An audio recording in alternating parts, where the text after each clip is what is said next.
Bismillahirrahmanirrahim. Alhamdulillah Rabbil Alamin. Wassalatu wassalamu ala ashrafil anbiya wal mursalin Sayyidina Muhammadin wa ala alihi wa sahbihi ajma'in. Rabbi shrah li sadri wa yassir li amri wa hlul 'uqdatam min lisani yafqahu qawli. Assalamualaikum warahmatullahi wabarakatuh. A very good afternoon to all.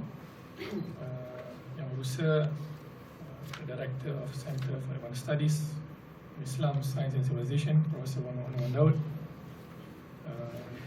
yang diraikan Encik Nizam Mashar, CEO of Majlis Tindakan Ekonomi Melayu, MTEM, the front runner of the campaign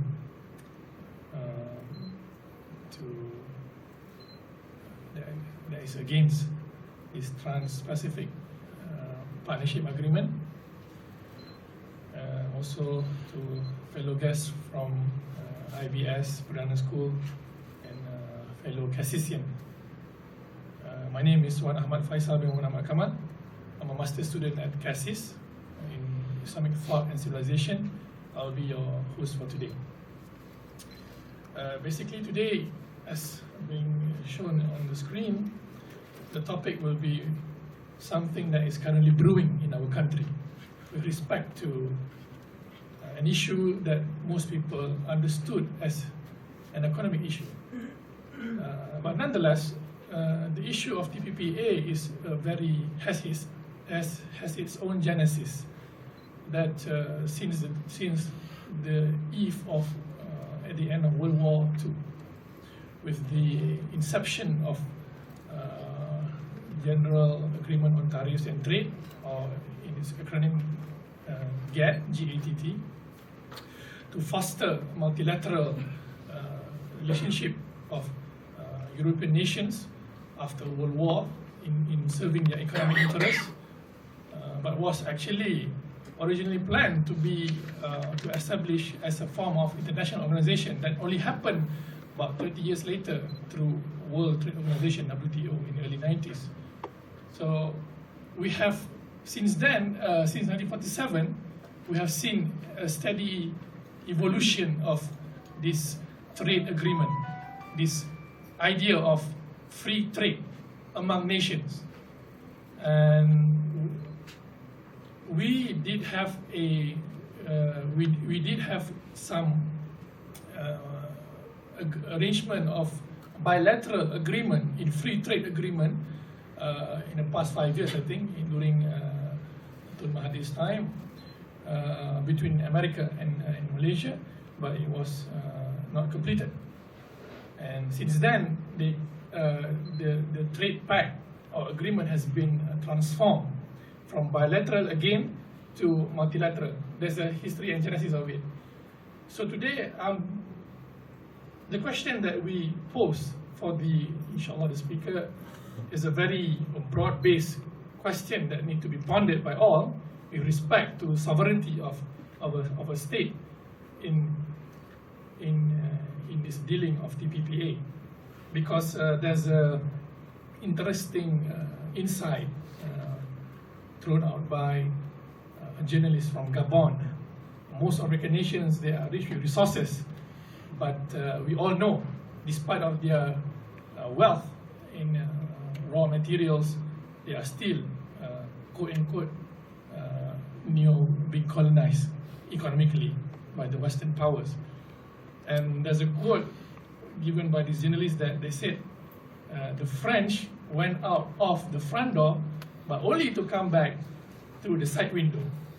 So with that, I would like to open this session to Mr. Nizam to elucidate the impact of TPPA with respect to the sovereignty of our nation. Thank you.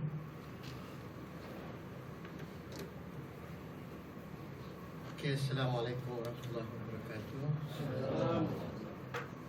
Thank you, Mr. Chairman, Mr. Faisal,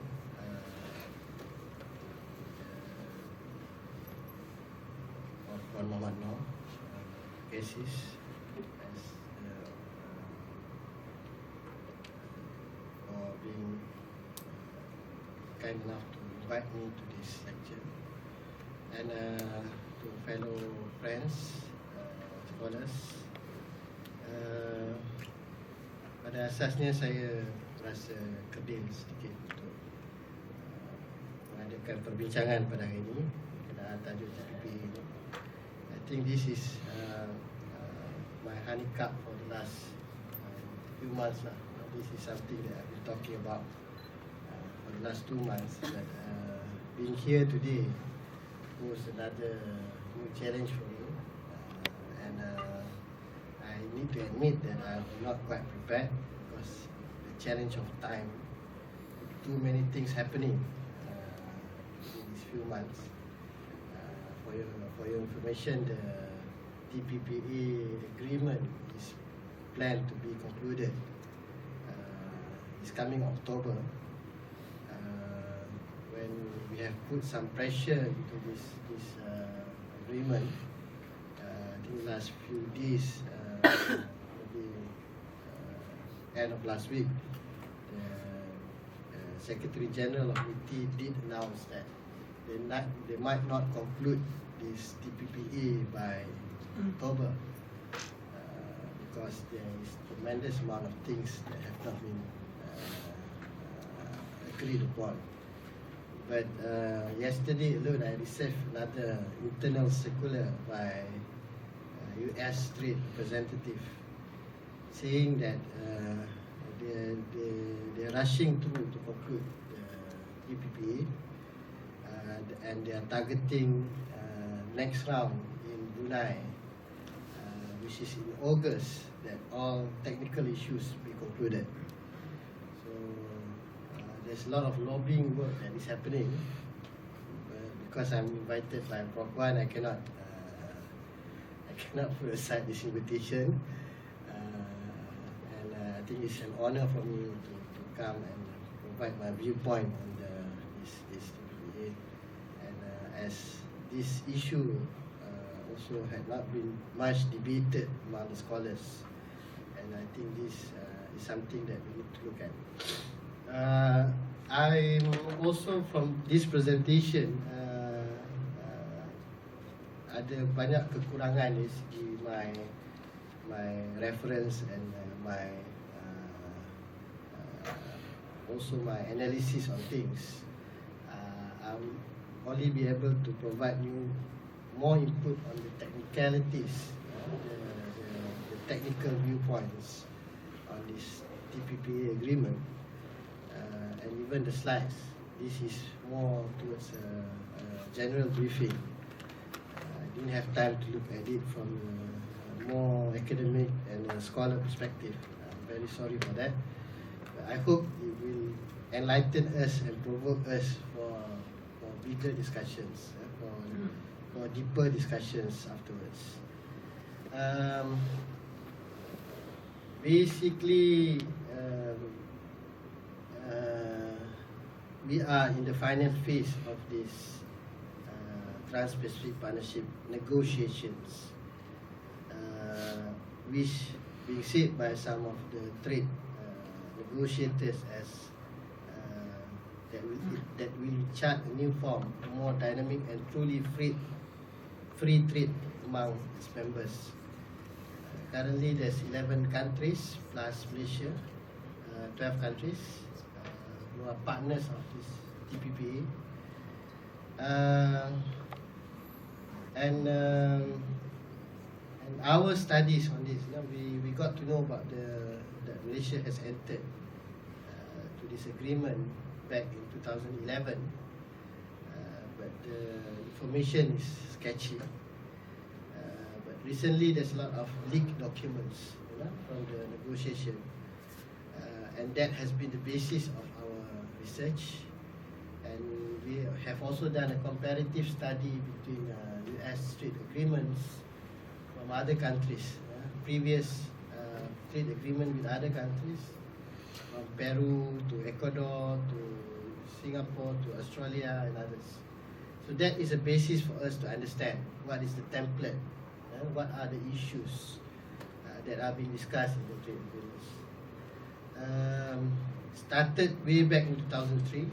US came in a bit later. It was started by these 4 countries: Mexico, New Zealand, Singapore and Chile. And Brunei joined in a bit later, followed by Peru, 2005, and then in 2006, I think after the third round of negotiations, only the US had come in, but the participation of US into the agreement had really changed the whole dynamic of this trans-Pacific trade regime negotiation, which is currently looking into a more broader picture, not only about trading of goods. It looks into numbers of other areas that have not been touched by previous trade agreements. The question that is posed right now, the basic questions,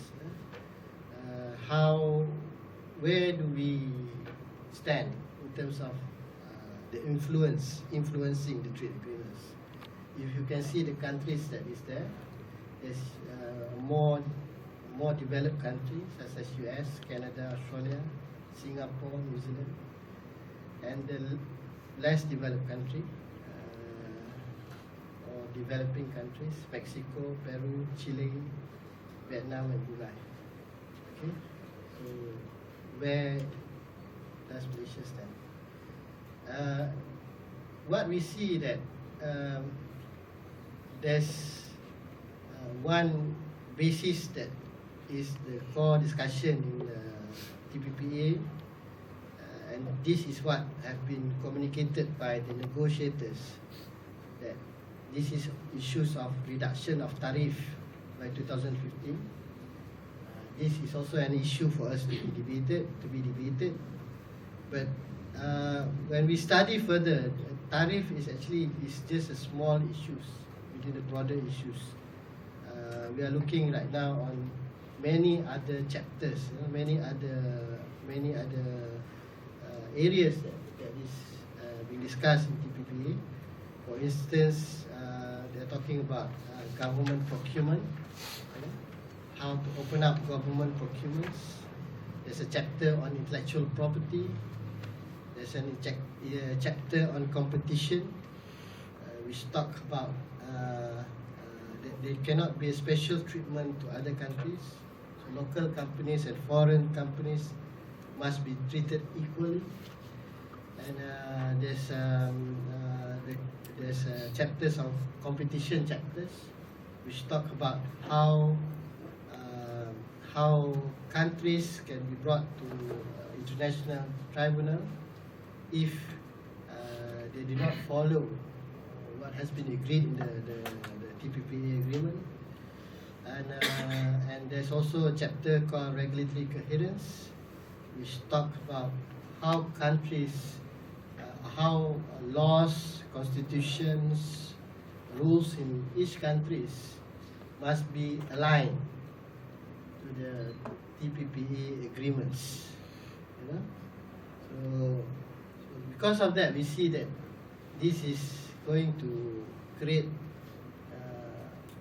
rapid change, huge changes, rapid changes in the way that we govern ourselves, the way that we do businesses, and also our livelihood. As Faisal also had mentioned, that this is basically a continuation of whatever that was starting from GATT, and move into, but GATT only focuses on the trade of goods, on tariff and the trade of goods. So the first attempt by multinationals and also US is to introduce this global regime called WTO, which 59 countries are involved, and they have put in a lot of, they wanted to discuss beyond goods, which talk about services, international investment, intellectual property, and etc. But it was so skewed into the US and multinational interests that the developing country had come together, going against whatever demands that was put in. One of the issue, for instance, that stopped the Doha rounds negotiation was the issue of subsidies, agriculture subsidies, where the US had wanted to maintain their subsidies and did not want to leave their subsidies towards their agriculture products. While agriculture is so important to other countries, especially the developing world, and they do not want an intrusion, lambakan, all these agriculture products, because subsidized US agriculture product can go beyond production costs. They can basically sell you products that is below the market price. So, and who benefits from these subsidies in the agriculture products in the US is the multinational corporations, from the seed industries to the pesticide industries to the GMO industries. All are very much into these subsidies given by the US, and this is something that they do not want to just let go. So that was one of the key issues in Doha, and had caused that US had similarly lost interest in the WTO negotiations, and because of that, they have moved to more bilateral trade agreements, and recently they have also engaged into a more regional type. They started with NAFTA, and now have moved into the TPPA. So, among others, some of the key issues, for instance, in the WTO is on deregulations, where they want to leave all the regulations and rules that for them hinders the free flow of markets. So, and that had become an issue of economic sovereignty of developing countries. So this is basically the TPPA that we are looking at. The countries who are involved, their GDPs, the difference of the GDPs, and our argument is who is going to get the lion's share of and the benefit, the big benefit of these trade agreements. And one of the key issues, for instance, in Malaysia, the issues just start to become a debate after MTEM brought this issue to the media, and we are very consistent on this issue. But we only raised this issue after the 17 rounds. After 2 years, the Malaysian people were kept in the dark. And after 14 chapters had been concluded out of the 29 chapters. So, and only few groups, the only one group that I know for certain that has been properly consulted, was the textile industries. Other than that, MITI had claimed that they have engaged, they have consulted many other groups, business chambers, industries, health group. But recently, all had denied. It was just basically some simple briefing, public relation briefing on a general items, how trade is important, how investment is important, which doesn't really discuss, create such a discourse in terms of what are the chapters that are being negotiated. So the key issues there are that the negotiation is too secretive and not transparent. The weird thing is that the whole purpose of TPP is to create transparency of trade. But in the process, they're doing it in a closed door, confidential. The TPP platform is not balanced. How can there's somewhat like 600 expert legal advisors in the US which are directly involved, and we have just the AG chambers and a few people in the AG chambers to discuss on multi-industries, multi-sectorals. So do we have that capacity? TPPA, the third issue is TPPA will eradicate any opportunities left, especially for the local Malays, local and Malay entrepreneurs. So why do we need to join in the TPPA if it doesn't benefit us? This is the question that we have posed. This is the reason why the US is very much interested to come to TPPA. For them, this is to boost US economic growth, support the creation and retention of high-quality jobs by increasing American export to a region that includes some of the world's most robust economies and that represents more than 40% of global trade. Okay, the 11 countries represent 40% of global trade. And the objective of expanding the initial group to additional countries throughout the Asia-Pacific region. But you know, that's why when we approach MITI and looking at it from the trade point of view, we pose this question: how about China? How about India? How about Korea? How about ASEAN? You know? How about this trade regime that we have currently? You know? And they are the booming economy now, the booming trade now. Why are we not including them in the TPP? And why are we so focusing on this US lead trade negotiation and not looking at the potential Asian market which is growing? So those are questions that are not answered.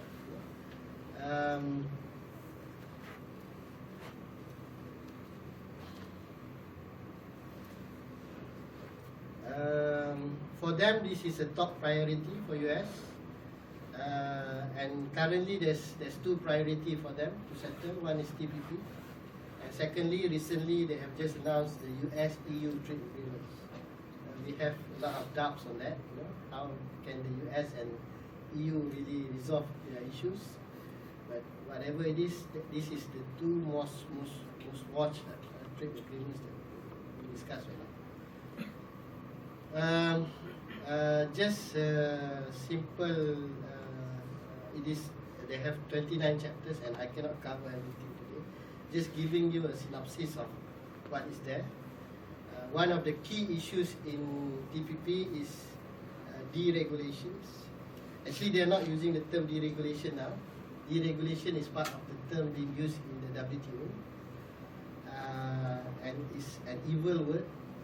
So they have taken a very better word now. It's called regulatory coherence, which means the same thing. But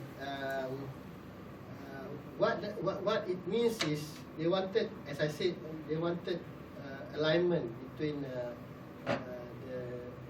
TPPA agreements, the agreements in the TPPAs, with the Constitution, the federal law, the state laws, the local government law, and other rules and regulations. Meaning we need to align ourselves.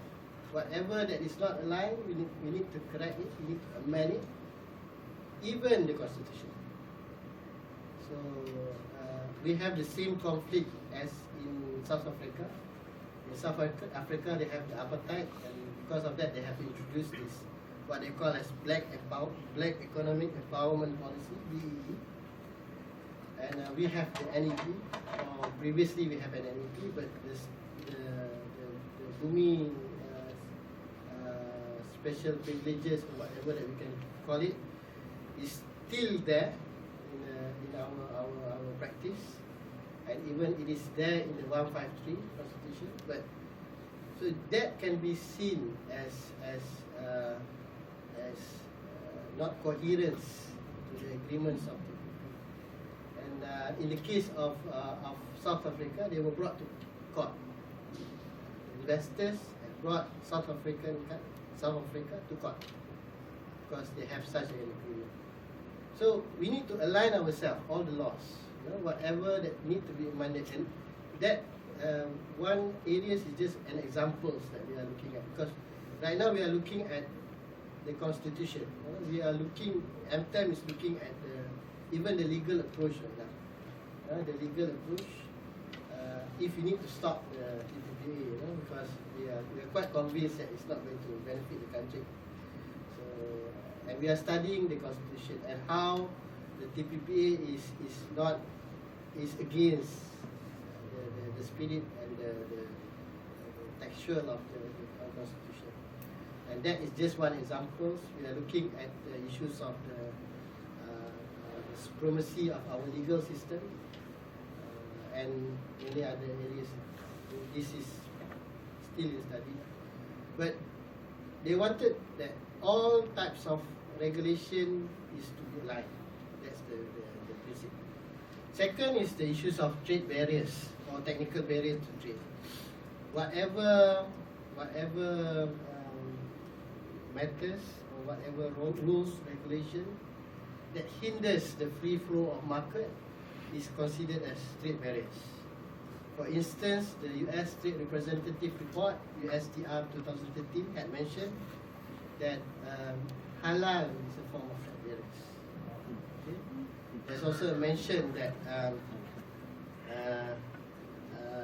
technology transfer is a form of trade barriers. And for a developing country like us, we would rely on such things. For instance, we are having this big project, MRT project, and the drilling part, we don't have yet the technology in our country. So because of that, we are exporting the technology from other countries. But to ensure that there is such a transfer of technology, we JV between foreign companies and the local companies, so that can happen. The transfer of technology can happen. We can put conditions in our contracts, in our agreement with the company, so such things can happen. But that is considered trade barriers. Training of employees, employments can be seen as trade barriers. Conditions that there should be in terms of labor, that in all the levels, the ranking of employees, there should be some percentage of local employees there. Senior management, 30% senior management are locals. That can be seen as trade barriers. So there's hundreds of items, in the annex that is listed as trade barriers, and we don't have a clue what has been agreed and disagreed.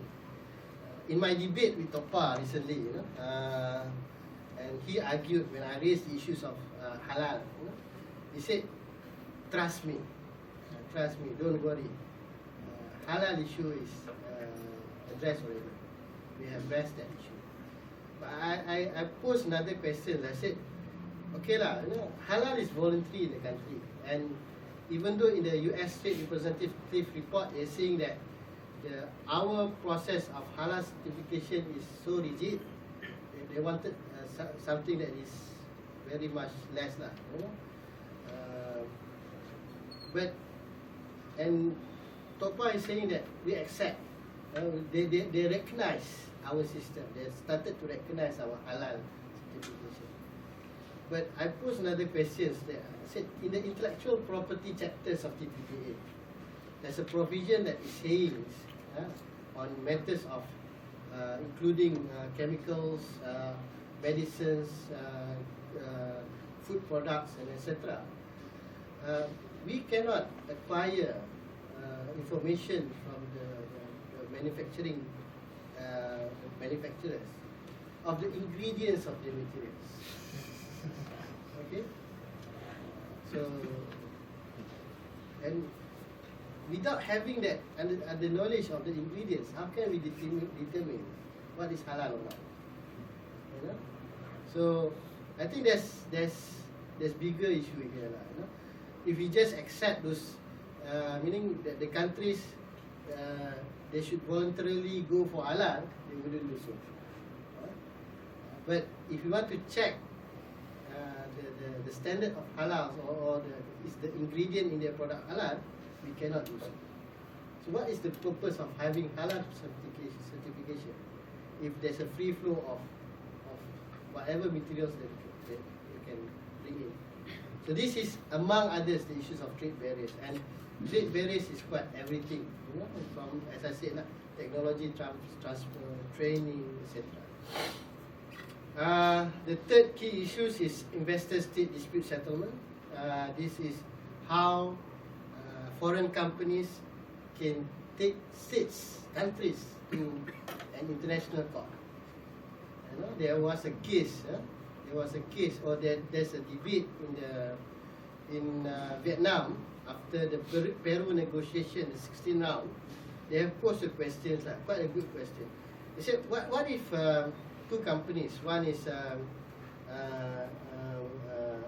US company, and another is a Vietnamese company, they bid for the same tender, government tender, and say that tender is about energy project, energy plant or something, or a dam, for instance, for energy and water, and both of them went into the same process of tendering.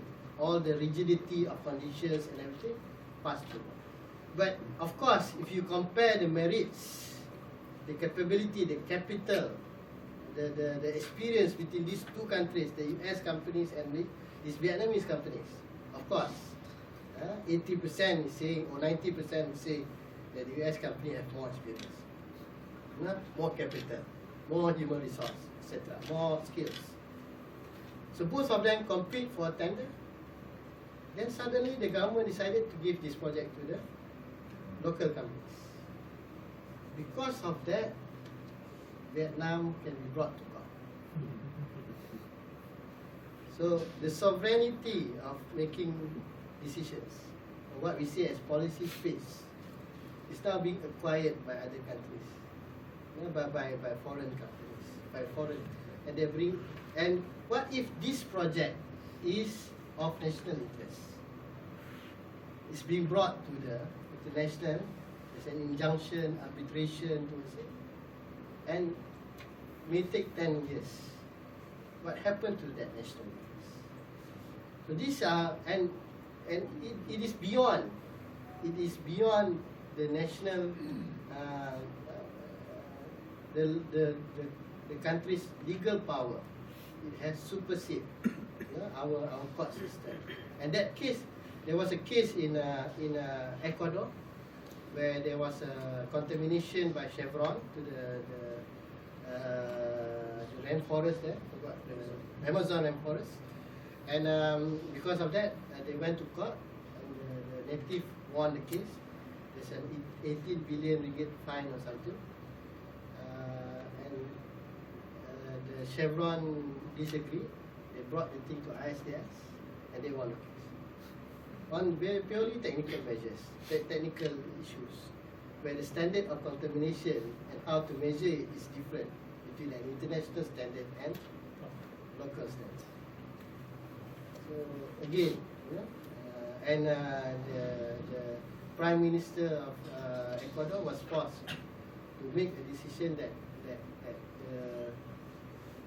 the Chevron is not being pushed to pay the fine. If not, the Prime Minister can be put to jail.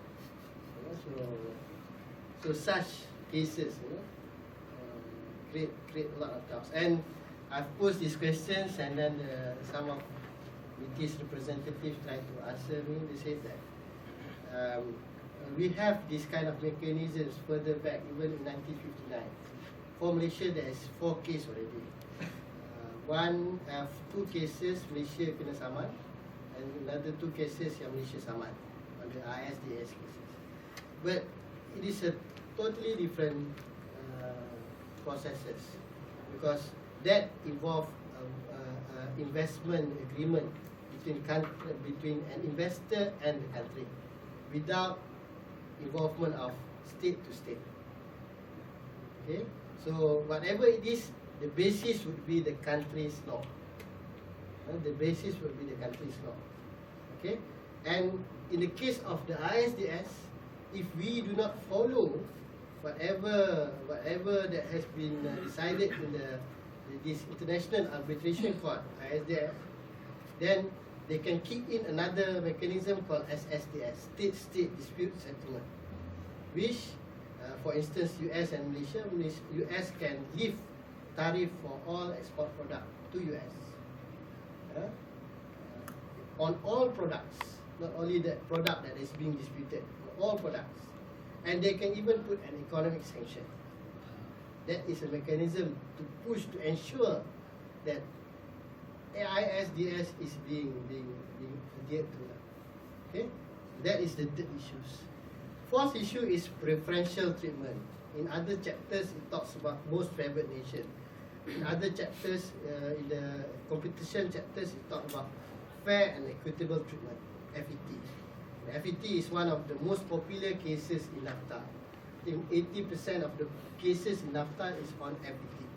FET means you cannot give special privileges, special treatment between foreign companies and local companies. So once you say that everything is open, then you need to, whatever that you give, for instance, you are giving some subsidies, some tax cuts to local companies, you must give the same thing to foreign companies. So kalau ada kedai rakyat satu Malaysia yang bagi diskaun to our products, so we also need to subsidize their products. So that is just examples, but there are many other issues. So we need to treat the foreign companies as the same as local companies, and if in the case of the South Africa, as I mentioned, they have this BEE, Black Empowerment, Economic Empowerment, that is considered as FET, fair and equitable, not providing fair and equitable treatment. Because of that, foreign companies can brought South Africa to court. So there's a lot of other examples. There's a lot of court cases, especially in NAFTA, North America Free Trade Agreement. Technically, there's also the issues of positive list and negative list. Previously, people are using, in the trade system, they use the positive list, where only sectors and items under the list that is legally binded in the agreement. Now, they're using a system called negative list. Whatever that is listed, only excluded. So whatever that is new in future, that is not listed now, is accepted, part of the legally binding process. So we do not know what kind of, especially if you're talking about ICT, for instance, the technology just moves day to day. So if we don't exclude that in the list, we cannot provide any subsidies, or support, or any special treatments. Meaning, if we exclude, then possibly we can give special treatment. For instance, what we have been requesting in 2007, and in the free trade agreement in 2007, Malaysia had walked out from the previous US FTAs in 2007. And one of the issue is rice. We want rice to be excluded, or else US with their subsidy on the rice industries will push rice with a cost lower than production to Malaysia, and it will destroy 300,000 to 500,000 farmers in Malaysia.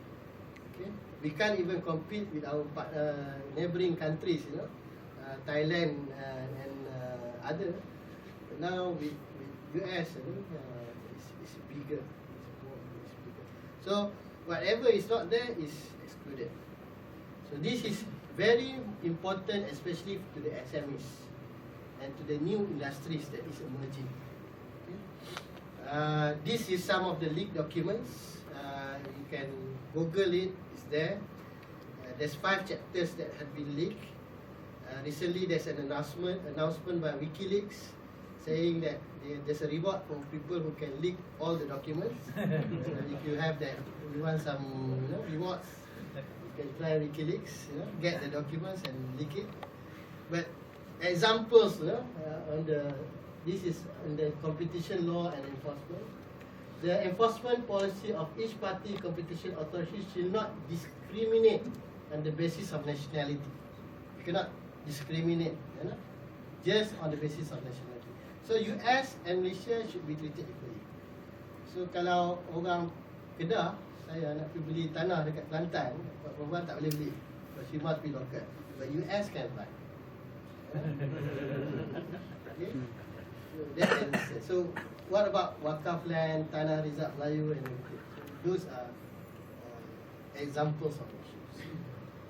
Non-discrimination, treat a locally established supplier less favorably than another locally established supplier on the basis the degree of foreign affiliation to or ownership is all the legal terms lah. But basically saying that they should be treated equally, the same. So this is on the chapters of national treatment and non-discrimination. Expert opinion on this. This is a very good statement by a law professor. We have brought this Professor Jane Kelsey, to meet some of the decision makers in the country back there in June. And what he says was this has nothing to do with trade. It is about regulatory policy. More specifically, it is an action plan for deregulation. The last thing we need, Kelsey concludes, is to lock in this pro-corporate regulatory bias and rights to demand compensation for new regulation to secretly negotiated trade deals. Some other expert views for these countries, most Asian countries, Martin Kaur had mentioned recently in the 3rd July publication in the South Center. Asian countries have what we call as state capitalism, and it have worked well through industrial development and relatively high and sustained growth. The successful East Asian model of state-driven capitalism is being threatened by proposals in the TPPA trade agreement. Okay? This is a statement by Martin Kaur, relation based in Geneva. This is a statement by Rodrigo Contreras, the head negotiator for Chile. Chile is one of the 4 early countries who posed this idea of TPPA before US came in, and he left from the negotiation team in February 2013, and this is his statement in June 2013. Dia kata, unless US and other developed parties in TPP held back those demands, the TPPA will become a threat for our countries. It will restrict options for development in health and education, in biological and cultural diversity, and in the design of public policies and the transformation of our economies. Okay? So for me, this statement is very strong and very deep. Talks not only, it shows that not only talk about trade, normal trade regime, trade of goods. It talks about health, education, biological and cultural diversity, public policy, and economy. Okay. Philippine Secretary of Finance, who was part of the ASEAN committee, said, individually, ASEAN markets are very shallow. What we need to do is to create ASEAN economic class. The TPPA will hold back the eventuation of the ASEAN single market. Okay, so this is from the ASEAN perspective. This Nobel Prize winner, Stiglitz, recently came up also with a statement, 5th July 2013. TPPA are not about establishing a true free trade system. Instead, the goal is a managed trade regime, managed that is to serve the special interests that have long dominated trade policies in the West. The trade agreement, in this case of TPPA, typically put commercial interests ahead of other values, the right to a healthy life and protection of the environment, to name just 2. These and other broader values should be non-negotiable. In the case of Philip Morris and Australia, they brought Australia to the international court because of the health warning in the tobacco, in the cigarette packs, and right now labels of spirit wines and etc. is being discussed in the TPPA. There's huge protests everywhere. And some of the key issues one is government procurement, Second is the investor state dispute settlement. I won't go deep into this, just to flag you these issues. Issues of land, even dasar bumi putra for us the Malays. Labour issues, fair and equitable treatment, rice farmers, cost of living, for instance, medicines. One study shows that it will increase the price of medicines from 800 ringgit, what the data, but I think 300% or so, at least. It will stop the use of, it will restrict the use of stop or restrict the use of generic drugs. It will increase the patents of medicines from 30 to 50 years to 120 years. And it will touch on also services and SMEs, financial regulation and policies. This is just a scenario that we have put in, just to give more examples that people can relate to. For instance, in the medicine, the cost, that's the study, the cost can increase from 200 ringgit for medicines on diabetes, cancer, etc., even AIDS, to 1,200 ringgit. So one of the bigger threat is our hospitals, general hospitals. The export tariff will be, which is also a source of revenue to the countries, will be eliminated. The labour, training of labour is prohibited. Harta intelek, the Piramli punya film, IP rights will be increased to 120 years. Shaw Brothers will have more time, to own the rights of our Piramli, for instance. Procurement policies is a huge issue. And recently, when we talk about procurement policy, we thought this is just for the benefit of the Malay community. But recently, the Chinese Chambers of Commerce also said that in the long run, even for other communities, it will take away the opportunities that is already scarce. So they have come up with a statement against it. The environment and the commodities, we cannot put provisions and law that hinders the free flow of market. So tak boleh buat terlalu banyak conditions, Basel agreement lah, apa semua, we cannot put those international treaties as part of the requirements for chemical, hazardous chemical, apa tak boleh. The financial, it also restrict our financial governance. For instance, the issue of capital control, we cannot do any capital control. So macam case 97 and 98, even though now IMF is saying that Malaysia had done a good move in terms of capital control, 97 and 98, this is prohibited. Okay? And also issues of subsidies and laws. Okay? Those are just examples. So our issues is coming from MTEM and looking at from the Malay perspective. Malays are 80% in the bottom 40. With the introduction of this new trade regime, how will it impact us? The wealth disparity is huge within the country. Will this new regime just increase this disparity? And all social scientists would acknowledge, if the disparity increase, the social stability is at risk.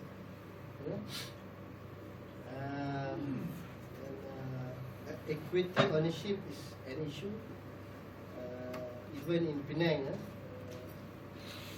for instance, in Georgetown, the equity ownership for Malay Muslim in the Georgetown district, that daerah Timur is 0.56.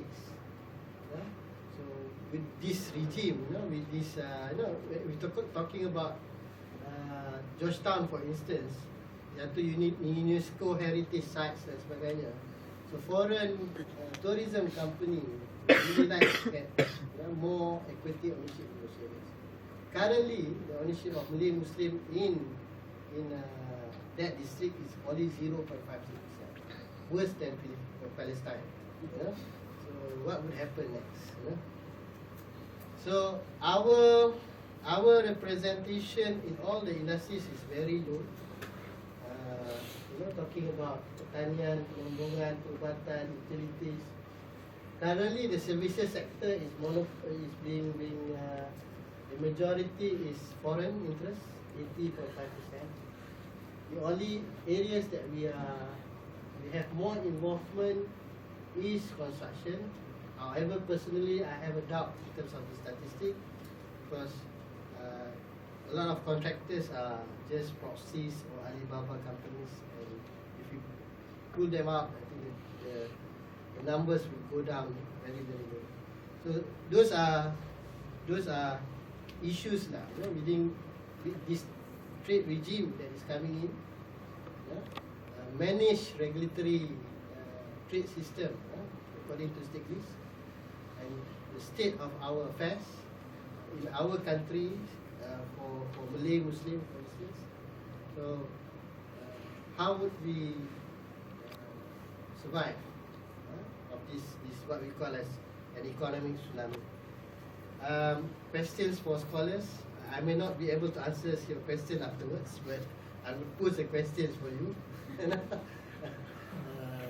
So, for instance, if talking about this new trade regime, is basically an extension and expansion of the current financial practices of the Western world, and how will it implicate us?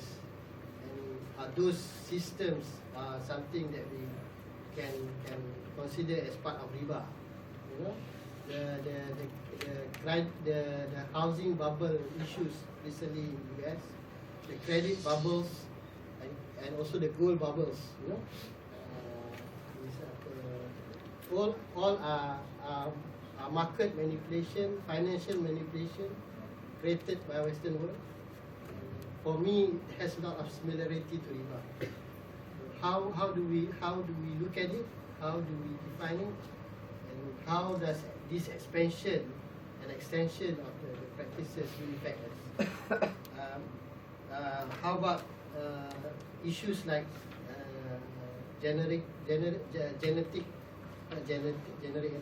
modified organisms, and this is something that the multinational corporation is pushing. They don't want to have restrictions of introduction of GMOs food products into our countries. So, what is our positioning on this? I think I've been in some of the debate in 2007 and 2008 by Jakir. I think we have not concluded on anything except that we are against the cloning of people, of human.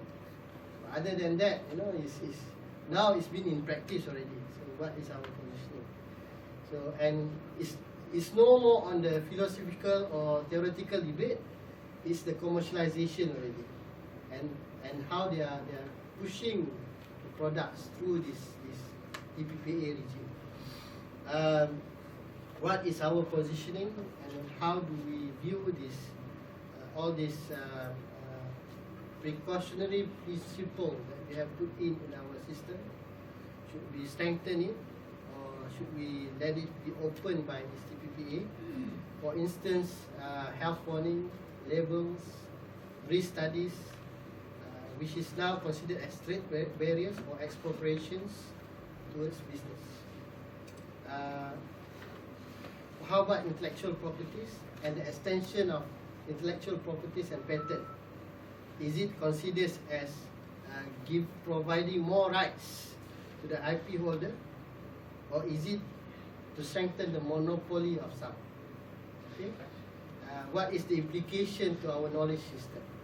One direct impact to the universities is on the copyrights of, for instance, on textbooks, the issues of They have mentioned it in numbers of areas, including the intellectual property, the issues of photo stating or using of general textbook, ideas coming from the Western world, photo stated the idea by India, producing new books and everything.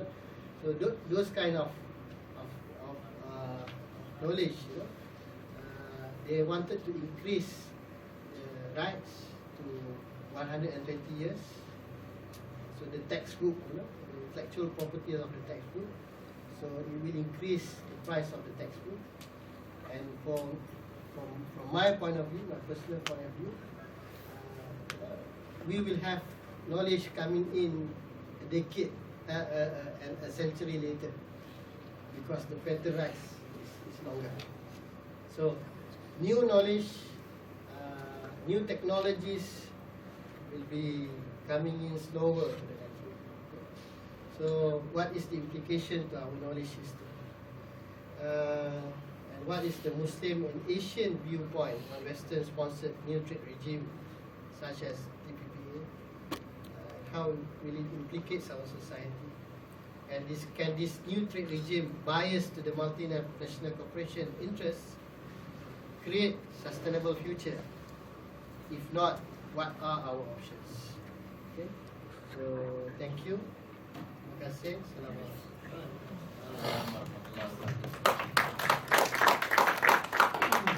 Thank you, Mr. Nizam. We still have more time, about 15 minutes for Q&A sessions. I will open this to the floor for any questions.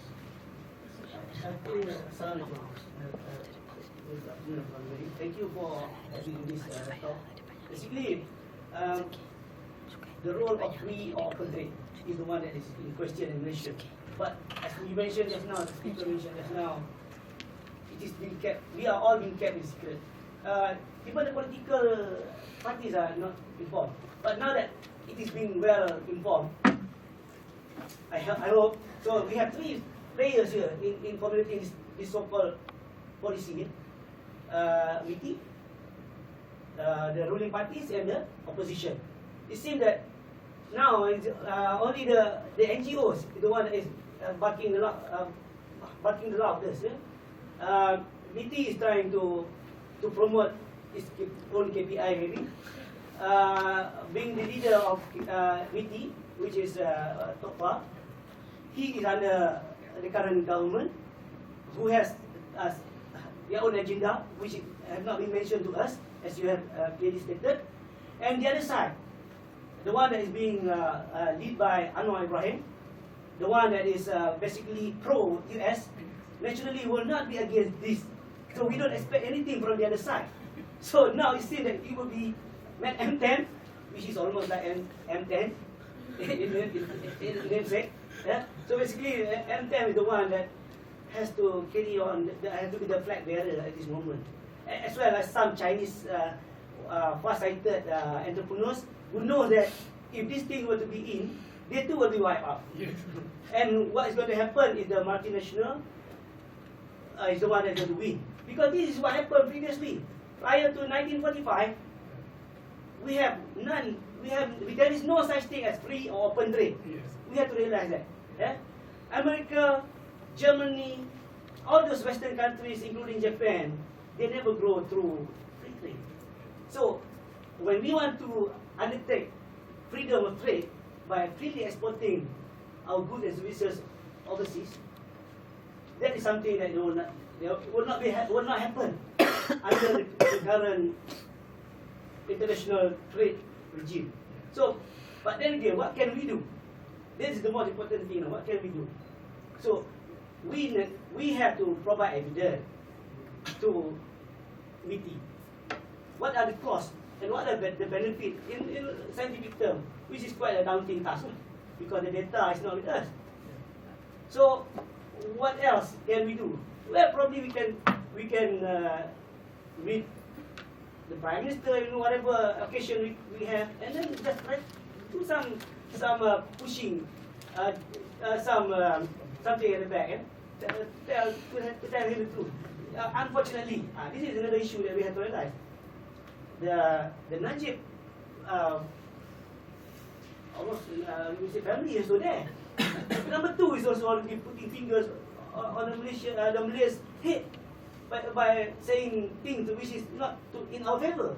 So basically, then I think everybody here must have something to think about, to voice out against this potentially damaging scenario that will happen unless we do something to assist MTEM. I have something to assist, but then I have to think about what are the other better ways to do it, because basically academically it's already been, there's one school that shows this is bad, the other school that shows it's good.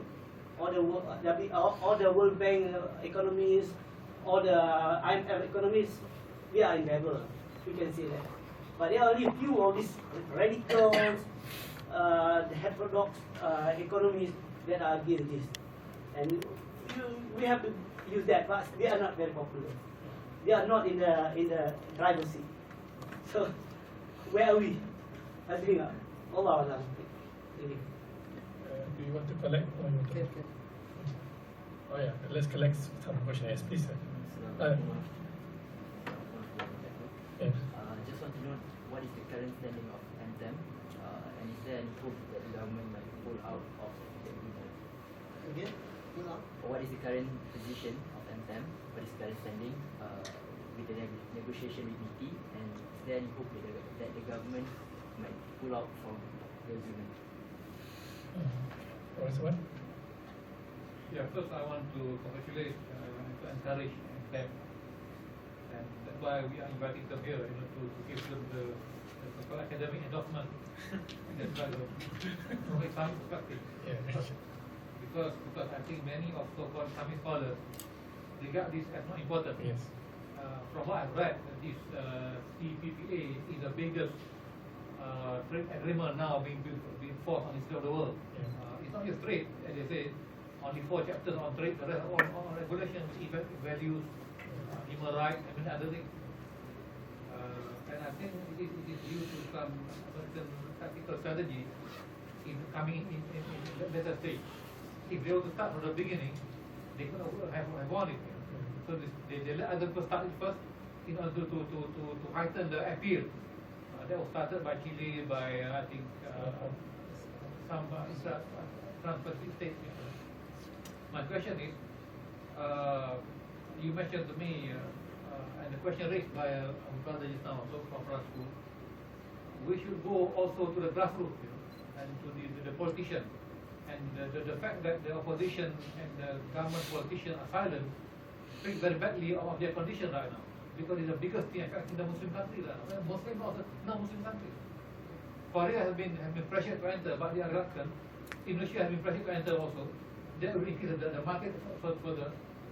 But I'm quite optimistic that if more pressure can be forced, maybe our representative in the negotiation can be more forceful.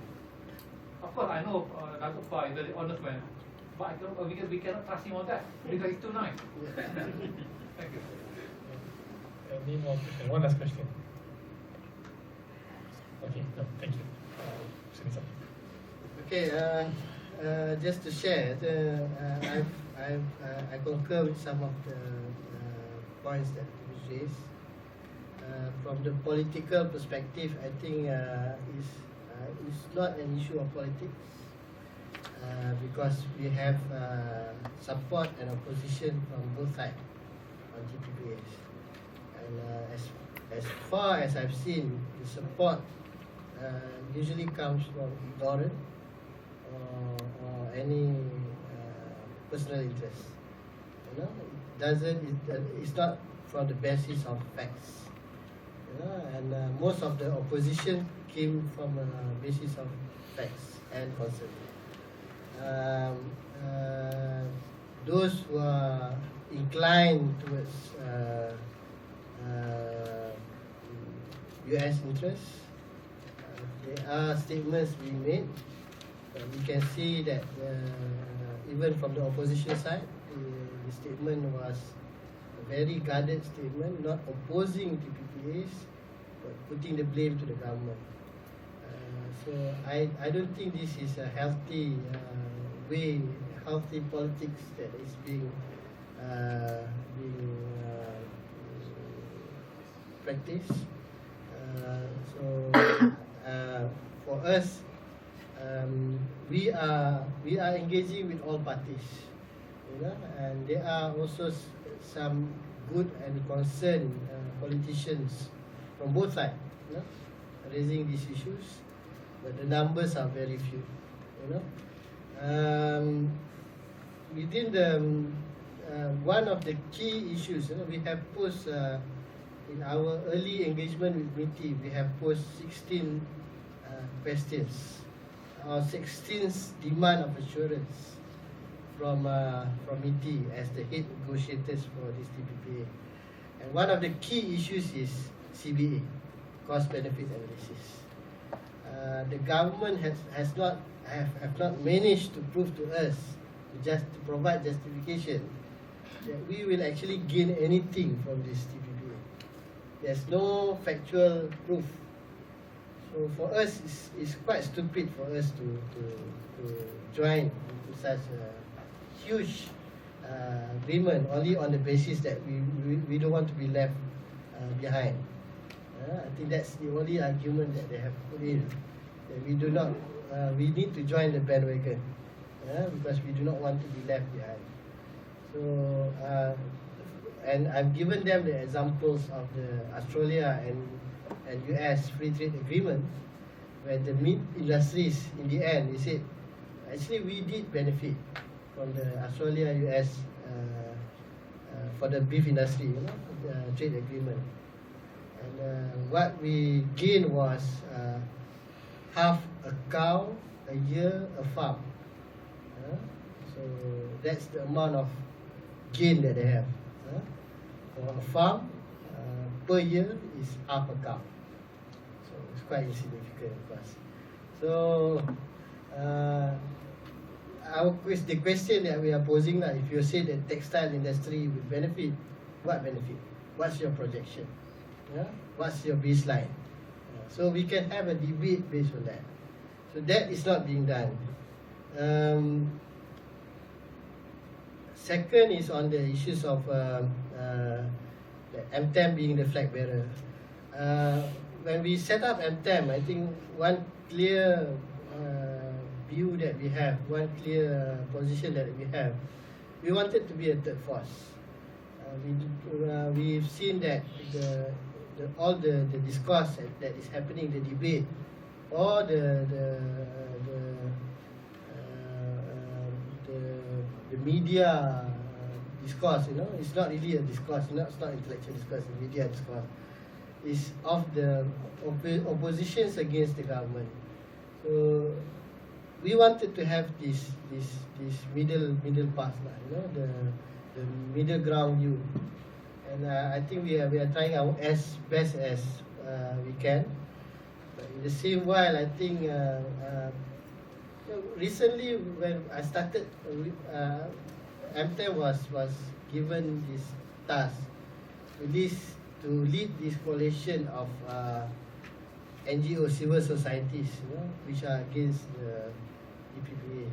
And among those which include groups like MTUC, the trade unions, the human rights group, the Malaysian AIDS councils, the tobacco control groups, numbers of coalition coming to 10 coalition of hundreds NGOs already. But one of the things that disappointed me was the lack of participation of Muslim in all these civil society groups in this discourse. So in the end, groups that come with the worldview of Western human rights approach, is side by side with us. It's okay for us, meaning on common issues we can work together. But I think it would be more helpful and more, we can build more solidarity with Muslim groups coming in. what is the current status and what is our position, MTEM's position on this. We have, I've met the Prime Minister yesterday, and we have communicated our concern, but it's far from enough, because in the same while we are also reading from the information that we are gathering from the trade negotiation. As I've mentioned, we are thinking of concluding the trade agreement by next month in Brunei. So trying to clear out all the technical issues. So they're just waiting for September and October to conclude. And with Obama coming into this region, to Malaysia and also to ASEAN in September, October, I think that becomes another issue. We have this experience in Copenhagen during the climate change conference, climate change multilateral agreements, where Obama walked in, unplanned, to a group of some developing country heads who have contentious issues on the climate change. So put forward 1.5-page proposals without being able to consult with their advisors, the negotiators, and then closed the door, did his golden handshake, and everyone walked away with a total agreement from the head of states from developing countries.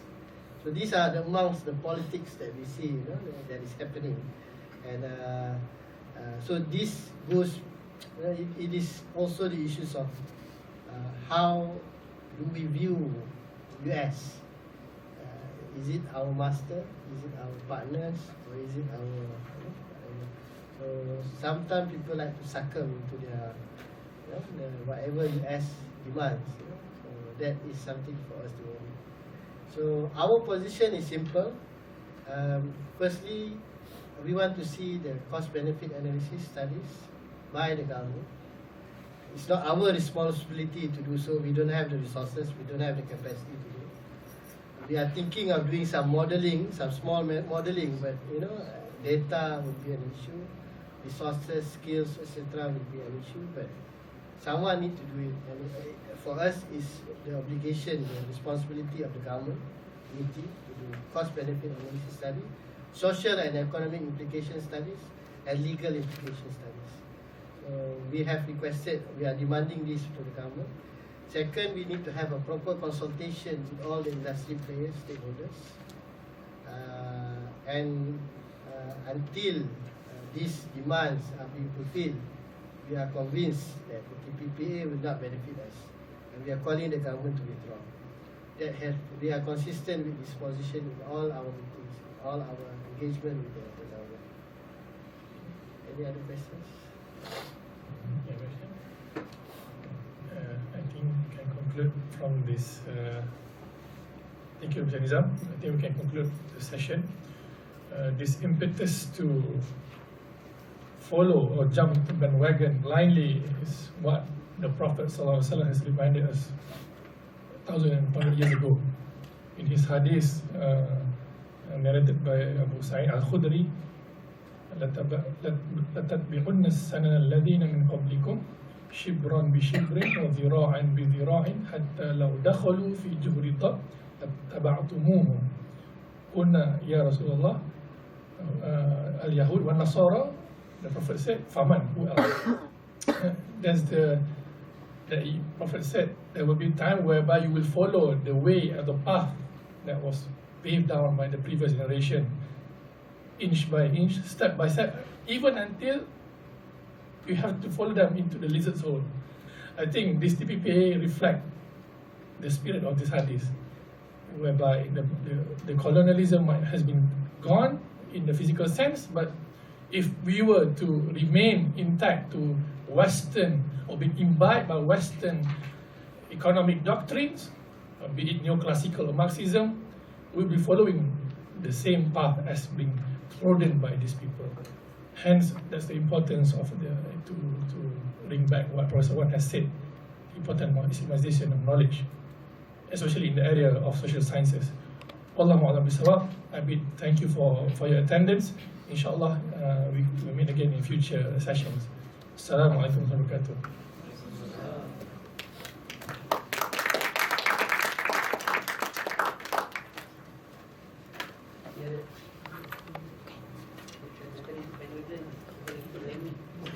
Let me